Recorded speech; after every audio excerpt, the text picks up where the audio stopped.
Hello दोस्तों, आज हम पढ़ेंगे डॉक्टर हजारी प्रसाद द्विवेदी का जीवन परिचय, जो बोर्ड एग्जाम के लिए बहुत ज़्यादा महत्वपूर्ण है। तो स्टार्ट करने से पहले मेरी एक छोटी सी रिक्वेस्ट है, यदि आपने मेरे चैनल को सब्सक्राइब नहीं किया है तो सब्सक्राइब कर देना और बेल आइकन को भी दबा देना ताकि नेक्स्ट वीडियो की नोटिफिकेशन सबसे पहले मिल सके। तो चलिए स्टार्ट करते हैं। सबसे पहले आपको हेडिंग डाल देनी है साहित्यिक परिचय और उसके आगे लिख देना है डॉक्टर हजारी प्रसाद द्विवेदी का जन्म बलिया जिले के दुबे का छपरा नामक गाँव में सन 1907 ईस्वी को हुआ था। जो डॉक्टर हजारी प्रसाद द्विवेदी का जो जन्म हुआ था वो 1907 ईस्वी को दुबे का छपरा नामक गांव में हुआ था।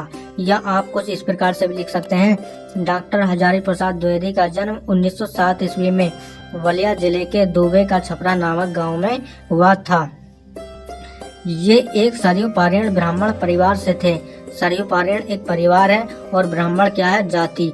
तो इस प्रकार से लिखना है, ये एक सरयू पारीण ब्राह्मण परिवार से थे।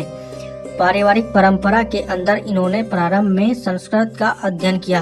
पारिवारिक परंपरा क्या होती है, जो इनके पूर्वज थे वो संस्कृत का ही अध्ययन किया करते थे, तो इन्होंने उसी परंपरा के अंतर्गत संस्कृत का अध्ययन किया।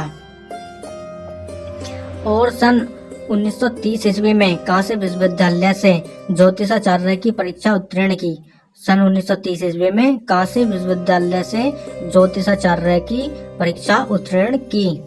और उसका आगे लिखना है, सन 1950 में डॉक्टर हजारी प्रसाद द्विवेदी काशी विश्वविद्यालय में हिंदी विभाग के अध्यक्ष पद पर नियुक्त हुए। 1950 में डॉक्टर हजारी प्रसाद द्विवेदी काशी विश्वविद्यालय में हिंदी विभाग के अध्यक्ष पद पर नियुक्त हुए।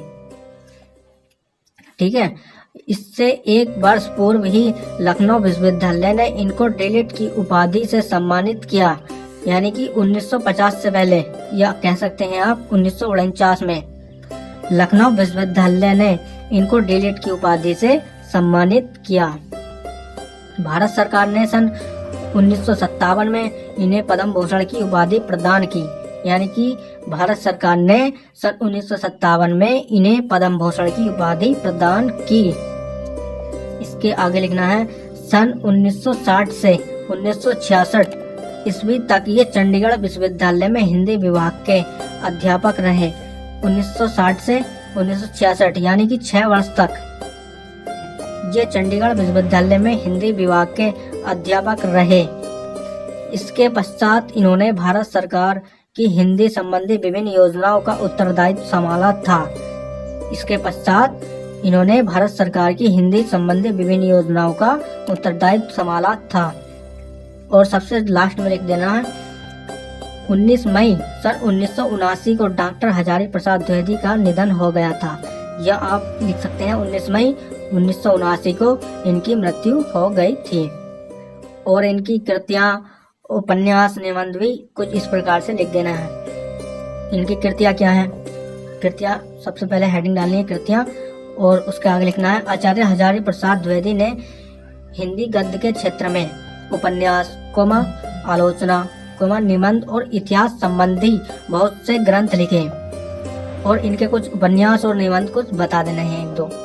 उपन्यास में लिखना है बाण भट्ट की आत्मकथा चारु चंद्रलेख। और निबंध में लिख देना है अशोक के फूल, कुटज विचार, कल्पलता और आलोक पर्व। इस प्रकार से डॉक्टर हजारी प्रसाद द्विवेदी का जीवन परिचय पूरा होता है। तो दोस्तों, वीडियो कैसी लगी? यदि वीडियो अच्छी लगी हो तो लाइक कर देना और चैनल को सब्सक्राइब कर देना और बेल आइकन को भी दबा देना ताकि नेक्स्ट